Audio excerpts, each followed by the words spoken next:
최근 한 달 동안의 서울 시내 집단 감염을 분석해보니 교육, 보육시설과 관련된 사례가 20%에 달했는데요. 2학기 등교가 확대되면 교내 전파 규모가 더 커질까 걱정입니다. 이 밖에 장소별로 보면 직장 관련이 가장 많았습니다. 김다연 기자가 보도합니다. 서울 금천구에 있는 학원에서는 지난달 30일 종사자 1명이 처음 확진된 뒤 감염자가 2자릿수로 번졌습니다. 좌석 띄우기는 잘 지켰지만 마스크 착용은 미흡했습니다.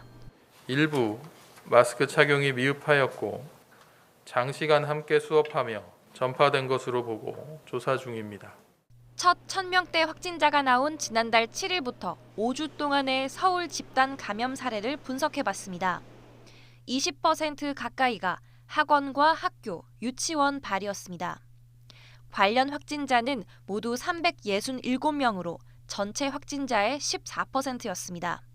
최근에는 개학과 동시에 하루 평균 162명이 감염될 정도로 학생 확진자가 꾸준히 늘고 있습니다.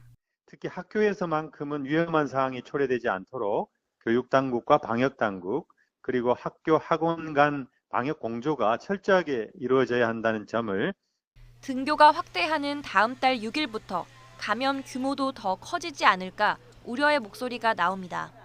급식 때 좀 더 거리 유지나 그런 것들이 좀 필요할 것 같아요. 저 듣기로는 학원에서 감염이 더 많기는 해가지고 교육을 좀 해주셨으면 좋겠어요. 교육, 보육기관뿐만 아니라 일상 곳곳에서 감염 사례가 나오고 있습니다. 장소별로 보면 직장 관련이 30%에 육박해 가장 많았습니다. 실내 체육시설과 학원, 어린이집 관련이 뒤를 이었습니다. 아무래도 자연 환기가 어려운 지하 공간에서 감염 위험성이 크게 나타났습니다.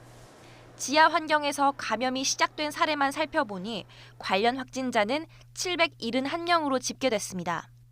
전체 확진자 10명 가운데 3명꼴입니다. 특히 제한된 공간에서 여러 명이 땀을 흘리는 실내 체육시설과 연습실의 경우 지하에서 감염이 확산한 경우가 절반이었습니다.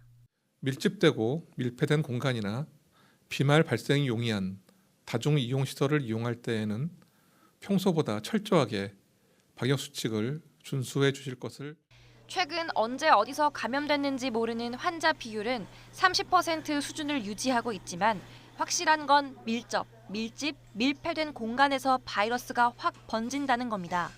동선을 최소화하고 개인 방역을 철저히 하는 것만이 지금 할 수 있는 최선입니다. YTN 김다연입니다.